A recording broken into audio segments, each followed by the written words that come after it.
booktube! Today I'm coming to you with a non-spoilery review of The Final Empire, the first book in the Mistborn trilogy by Brandon Sanderson. This is actually going to be my second attempt at filming this review. Last time, this is a new camera and a new setup. The video was like way too dark and didn't turn out too well, so we're trying this again. But essentially, The Final Empire is the first book that I finally managed to finish in a really long time, and I'm very excited to share my thoughts with you about it, so I'm going to try to do that succinctly as possible right now. So let's get into it. Okay, so despite me taking 1,000 years to finish this book, it's actually a really quick read. I had started it months and months and months ago, and then just didn't have the time or motivation to really sink my teeth into it, but then once I finally came back and picked it up again, I finished it in maybe 3 sittings. It was really quick, it's really engaging, and I really enjoyed the book. I gave it 4 out of 5 stars. If you have no idea what happens in this book and you know nothing about this book, the Mistborn series essentially follows 2 main characters, at least in this book. One of them is Vin and one of them is Kelsier. Both of them are Mistborn, and what that means is that they have the ability to harness certain powers based on different metals that they can swallow. So for example, they could swallow something with a little tin in it, like some water with some tin,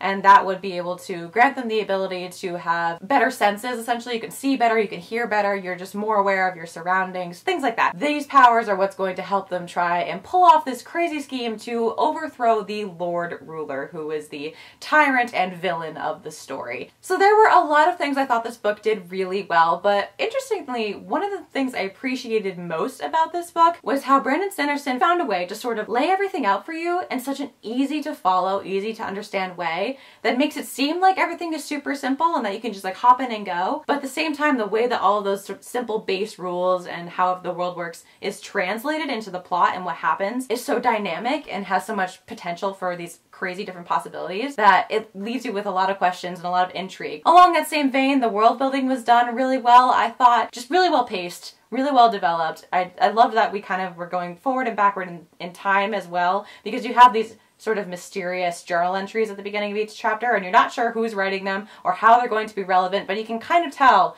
that this seems to be like a before and after. How did we get from A to B? And that built up the lore in a really like natural way without having to sort of focus on it too much until it became relevant to the plot later. But yeah, in general, it's really well crafted. It was just a breeze to read through and enjoyable the whole time. I loved the dialogue and the banter. The only thing is that even though I love the dynamic of the characters, the sort of like, here's our little family and we're adopting you into our family with Vin and everything. As much as I loved that, I did feel like the characters were kind of the weakest aspect of this book. Like, the world was great, the magic system is great, plot was interesting, and the lore was interesting, so I loved all of that. But the characters themselves, they were really enjoyable, but they didn't quite breathe to me. Kelsier was the closest one to feeling like he was really alive and really breathing. The other characters were all fun, they were all there, but they just didn't grab me the way that characters in other books have. But I definitely thought that there were a lot of strong points of how this book is crafted, but the characters for me were kind of the weakest bit. Which brings me to my one complaint, which is the Lord Ruler. Here's my thing with villains, right? I need to know why I hate you beyond just you stand for something I don't like. Like, I need to be able to see you in action, and I need to be able to have a very clear idea of why you're terrifying, why you can't be overcome, and why you're doing this. I need to know the motivations, I need to see you. And that's the thing with the Lord Ruler. Hating the Lord Ruler was pretty much equivalent with just hating the society, because he was the society. He is the religion. He is the god, potentially. We don't know. Like, he's this big mystery and this big presence, and I think that was done on purpose, but I just don't like that. I was terrified of the Inquisitors. Terrified of them because I saw them interacting with my heroes, and they were so effective at being brutal and horrifying, right? So I was afraid of them. Was I afraid of the Lord Ruler? No. I never see him do anything until the end of the book. Why should I care?